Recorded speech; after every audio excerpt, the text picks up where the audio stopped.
తెలుగు రాష్ట్రాల్లో వాతావరణం ఒక్కసారిగా చల్లబడింది. ఛత్తీస్గఢ్ నుంచి తెలంగాణ మీదుగా మన్నార్ వరకు విస్తరించిన ద్రోణి రాయలసీమ పరిసర ప్రాంతాల్లో ఏర్పడిన ఉపరితల ఆవర్తన ప్రభావంతో పలు ప్రాంతాల్లో వర్షాలు కురిసే అవకాశం ఉందని వాతావరణ శాఖ తెలిపింది. ఉత్తరాంధ్రతో పాటు మొత్తం 11 జిల్లాల్లో వరుస సూచనలు ఉన్నాయి. కాకినాడ, ఏలూరు, కృష్ణా, ఎన్టీఆర్ జిల్లాల్లో తేలికపాటి నుంచి మోస్తరు వర్షాలు కురిసే అవకాశం ఉండగా పల్నాడు, ప్రకాశం, నెల్లూరు జిల్లాల్లోనూ మోస్తరు వర్షాలు నమోదయ్యే అవకాశం ఉంది. మరోవైపు రానున్న 24 గంటల్లో 48 గంటల్లో నైరుతి రుతుపవనాలు తెలంగాణ, ఆంధ్రప్రదేశ్లోని మరిన్ని ప్రాంతాలకు విస్తరించనున్నట్లు శాస్త్రవేత్తలు వెల్లడించారు. పలు జిల్లాలకు ఎల్లో అలర్ట్ జారీ చేశారు.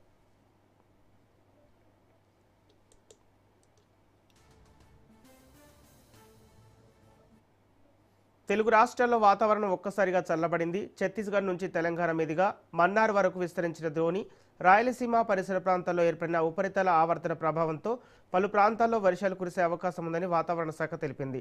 ఉత్తరాంధ్రతో పాటు మొత్తం 11 జిల్లాల్లో వరుస సూచనలు ఉన్నాయి. కాకినాడ, ఏలూరు, కృష్ణా, ఎన్టీఆర్ జిల్లాల్లో తేలికపాటి నుంచి మోస్తరు వర్షాలు కురిసే అవకాశం ఉండగా పల్నాడు, ప్రకాశం, నెల్లూరు జిల్లాల్లోనూ మోస్తరు వర్షాలు నమోదయ్యే అవకాశం ఉంది.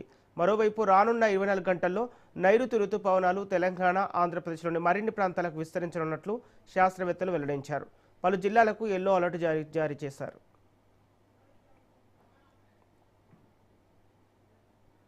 ప్రముఖ పుణ్యక్షేత్రమైన బాసర జ్ఞాన సరస్వతి ఆలయంలో భారీ చోరీ